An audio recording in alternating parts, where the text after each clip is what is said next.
When Tom Cruise stepped onto the stage of the Rebecca Morgan show, everyone expected just another celebrity interview. Rebecca, sharp and fearless, thought it would make him outdated. She didn't know that Tom was unshakable, driven by solid convictions. What happened next became an unforgettable lesson in empathy and overcoming. Don't forget to leave a like, subscribe, and ring the bell to be notified whenever there are new stories on the channel. It was a cold night in Chicago, but the auditorium of the Rebecca Morgan show was buzzing with excitement. The studio's huge glass facade reflected the intense lights of the city, and inside the lobby, dozens of people were waiting to enter, the audience. Between anxious glances and whispered comments, everyone shared the same expectation. That night, Tom Cruise would be the star guest. In the corridor leading backstage, Dean Bradley, the show's chief producer, hurried past with a headset in his ear. He was a tall man in a grey suit who kept a close eye on the ratings. His dream had always been to outdo the competition and prove that the Rebecca Morgan show was not just another talk show, but the best in the United States. "Dean, we need to adjust the script," called Chelsea Turner, production assistant, running to catch up with him. "What now, Chelsea?" Dean retorted, glancing impatiently at his watch. "Rebecca wants to add more controversial questions. She thinks she'll attract more of an audience if she presses Tom Cruise on the controversies in Hollywood and the role of men in action films. Of course she wants to." Dean took a deep breath. "Well, we can't deny that that's her style." Meanwhile, in the dressing room, Rebecca Morgan was finishing her makeup. In front of the illuminated mirror, the 42-year-old presenter smoothed her impeccably straight blonde hair, mentally rehearsing her lines. Known throughout the country for her razor-sharp interviews, Rebecca had built a career out of questioning celebrities on sensitive subjects and often making them uncomfortable. She loved this kind of tension, and so did her audience. "Today I'm going to put Tom on the wall," she muttered to herself, lining up the collar of her navy blue blazer. "I want to see how he responds to the new times, to the way Hollywood has changed." Behind her, Alan Rogers, the makeup artist, pretended not to hear. But he was nervous. He had grown up watching Tom Cruise's movies and had a deep respect for the star who had always conveyed charisma and determination. He was afraid of the coming clash. "Rebecca, I'm sorry to ask," said Alan in a hesitant tone, "but are you sure you're going to force these issues? Everyone knows that Tom has a huge fan base." "That's exactly why," she replied, standing up. "It's a guaranteed audience. If I provoke him, people will comment, and that's what matters." Nearby, in a private dressing room, Tom Cruise was examining the basic script that his advisor, Tim Parker, had given him. Tom had a peaceful smile on his face. At 60, he kept the same confident twinkle in his eyes that had made him a movie icon. His posture was calm, but not naive. He knew very well that the presenter liked to surround her guests with thorny questions. Even so, he was there for a greater purpose, to talk about new projects and, perhaps, to inspire people by telling them how he had overcome challenges throughout his career. "You know, Tim, they might try to put me against the wall," Tom commented, folding the paper.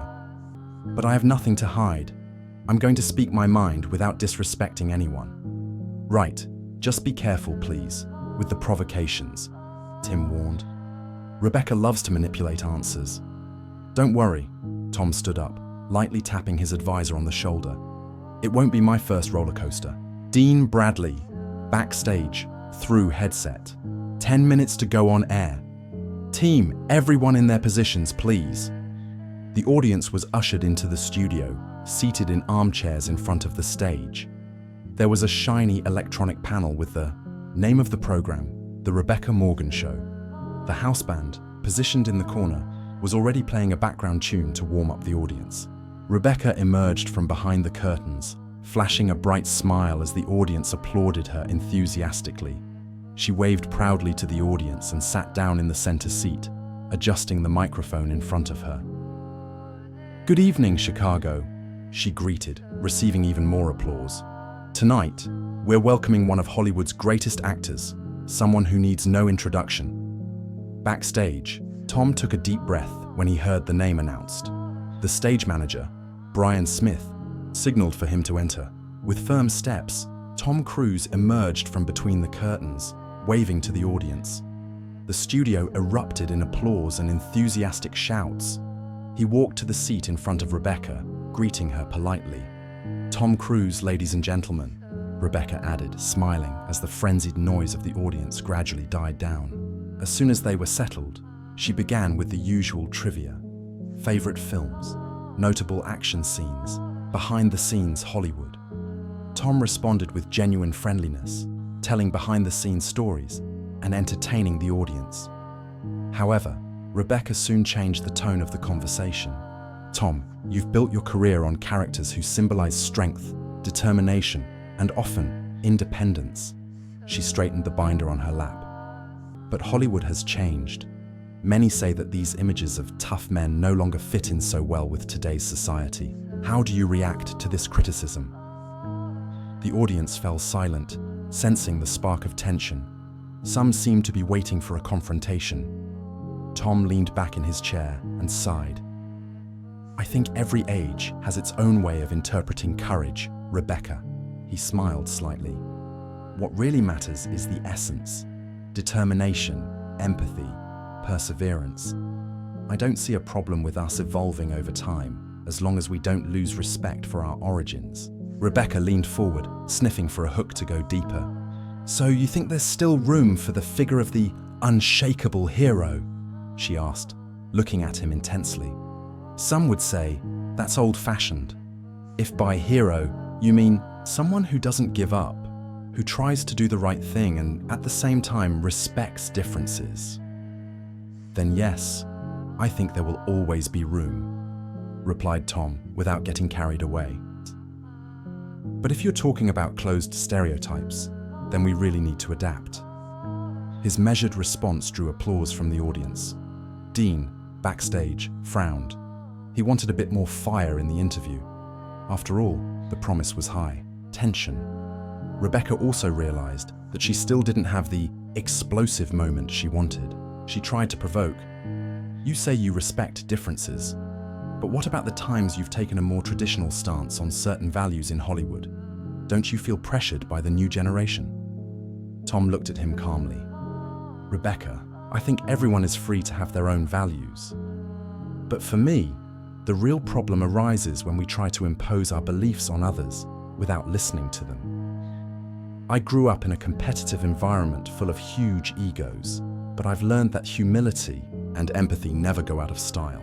The audience again reacted positively, while the presenter tried not to lose her grip. She forced a smile, leafing through notes. "Right, here we go. Do you think that your action star image doesn't contribute to the idea of outdated masculinity? After all, many critics say that this ends up promoting an overly heroic view of men, while the real world is more complex." "The real world is complex." Tom leaned into the microphone, looking not only at Rebecca, but at everyone present. "But that's precisely why fiction and cinema can inspire. We're not here to say that a single model of man is the right one. We're here to show that courage and determination can come in different forms. If a young person feels motivated to overcome obstacles in real life because they've seen a strong character on screen, I think that's valuable." There was a short moment of silence, and some applause rang out with more enthusiasm. In a corner of the audience, Julia Gomez, a 19-year-old film student, clapped with conviction because she saw something genuine in Tom Cruise's words, the belief that movies could inspire people to grow. Rebecca noticed that the mood in the studio was swinging in Tom's favor. She bit her lip for a second and decided that she needed to change tack in order to regain control. "Let's talk about personal challenges, Tom." She adjusted her body to face him directly. "You face criticism about your lifestyle. Many believe that your public stances on certain issues are controversial. Don't you think that part of the public might be tired of so much ego in Hollywood?" Tom took a breath, keeping his eyes calm. "Ego exists in any profession. I myself have often made mistakes because I thought I knew everything. But there's nothing like life to teach you that you have a lot to learn from others. Today, I think that if you want to use your fame use it for something positive. To motivate people to pursue their dreams and not give up in the face of difficulties. But what if your optimism is interpreted as being out of touch with reality? Rebecca fired back without wasting any time. It's impossible to please everyone. He shrugged with a half smile. And that's not even the point. What I really want is to show that everyone can find the strength to overcome problems. I'm not perfect. I don't have all the answers. But I believe in persistence. I believe in welcoming others. That's what I carry with me. More applause echoed. Rebecca felt annoyed. She used to turn the tables by ridiculing guests who tried to sound superior. But Tom, on the other hand, remained humble and firm, turning provocations into reflections. The tension, which she had hoped would be in her favor, was beginning to weigh on him. The presenter received an electronic warning. Dean Bradley was asking her to move on to controversial questions about the big changes in the industry, a subject that was supposed to drive Tom up the wall. Tom, talking about the film industry, Rebecca began, changing her tone to something more cutting. Recently, several directors and producers have said that audiences are tired of seeing the same invincible hero archetype. Do you agree that we need more vulnerable protagonists? Tom spread his hands in a gesture of agreement. Of course we do. Complex characters who show weaknesses are fundamental. Throughout my career, I myself have looked for roles that take me out of my comfort zone. What we can't do is throw away a whole history of action cinema just because we have new visions. Both can coexist. Rebecca took a deep breath. His answers were full of positivity and humility, and that moved part of the audience. Needing a final card, she decided to try something more personal. Okay, let's suppose, Tom, that a huge challenge came up in your private life, something that shook your values. Would you stay positive? Or would you simply ignore reality and pretend that nothing is happening? A kind of murmur ran through the audience. It was clear that she wanted to unsettle him. Tom, however, remained silent for a moment, thoughtful before answering. Some of the greatest pains I've had in my life have been when I've had to confront my own mistakes. When you make mistakes and realize that your attitude may have hurt other people. He moistened his lips in a gesture of sincerity. I remember a situation in the past when I had to ask forgiveness from a friend who had helped me a lot in my career. It took me a while to understand that pride and ego lead to nothing. Since then, I've tried to live more truthfully. The studio remained attentive, the atmosphere dense and reflective. Rebecca hadn't expected such an open response. She groped through the notes looking for another question to challenge his supposed moral superiority. But what she found was a man willing to acknowledge mistakes and still remain optimistic. So you believe that courage lies in being vulnerable when necessary? She ventured, in a slightly softer tone. I believe that courage is not pretending to be unshakable, Tom said firmly. Courage is facing fear, mistakes, vulnerability, and still getting up every day and trying to be a better person. The audience didn't hold back and burst into loud applause. Some even stood. Rebecca had to smile to disguise her annoyance. This was not the script she had imagined. She needed to finish the interview, but she realized that, in a way, she was also being touched by Tom's words. Then something unexpected happened.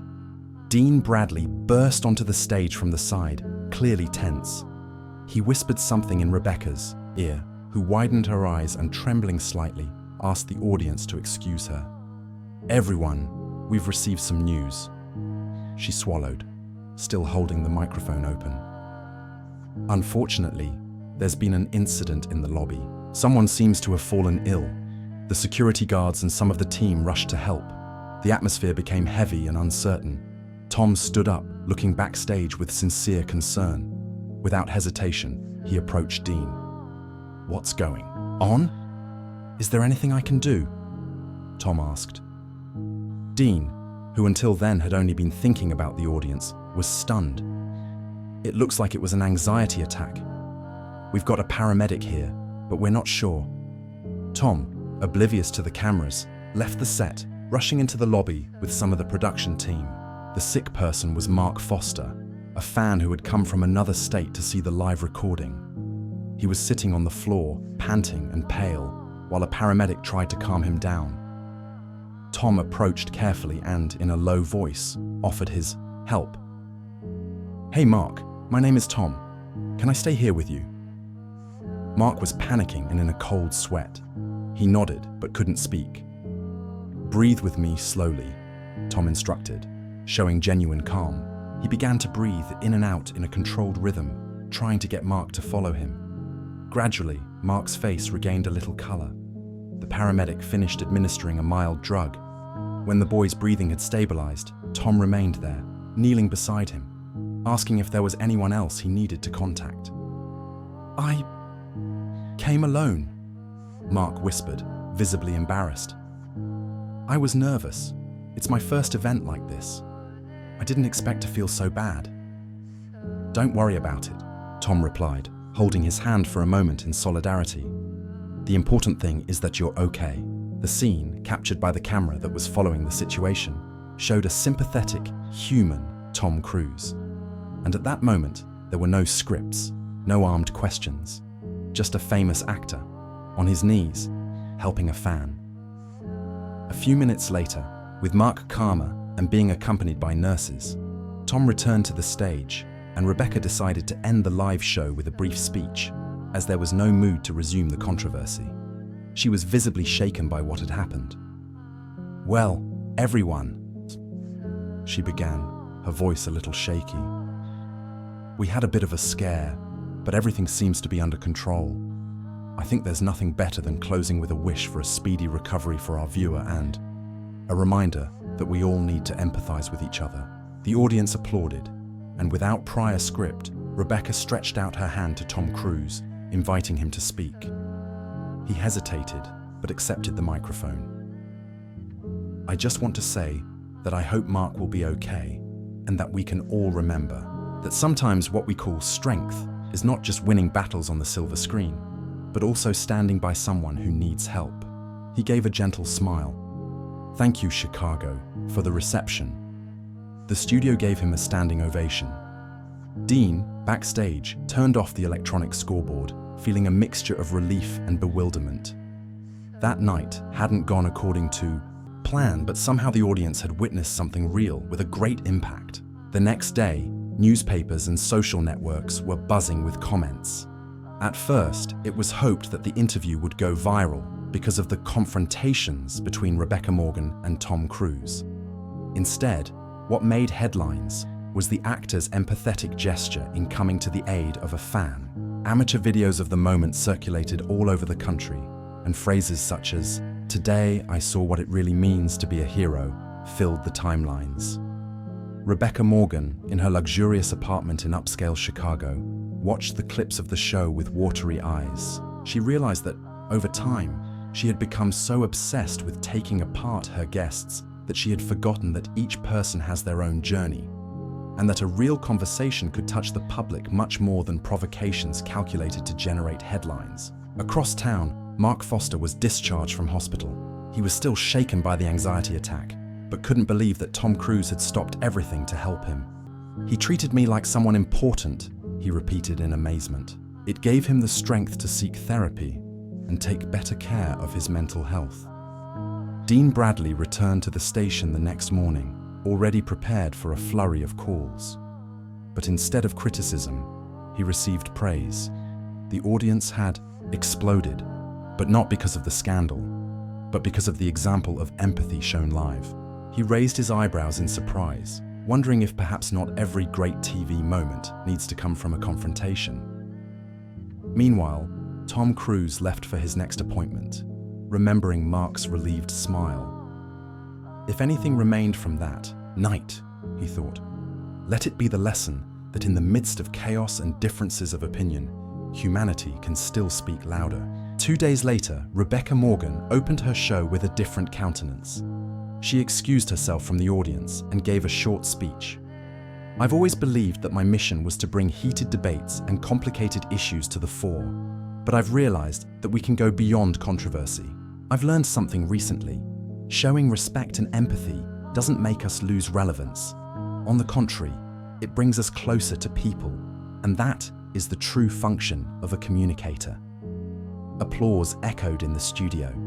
Rebecca smiled, grateful to have learned a new lesson, albeit in an unexpected way.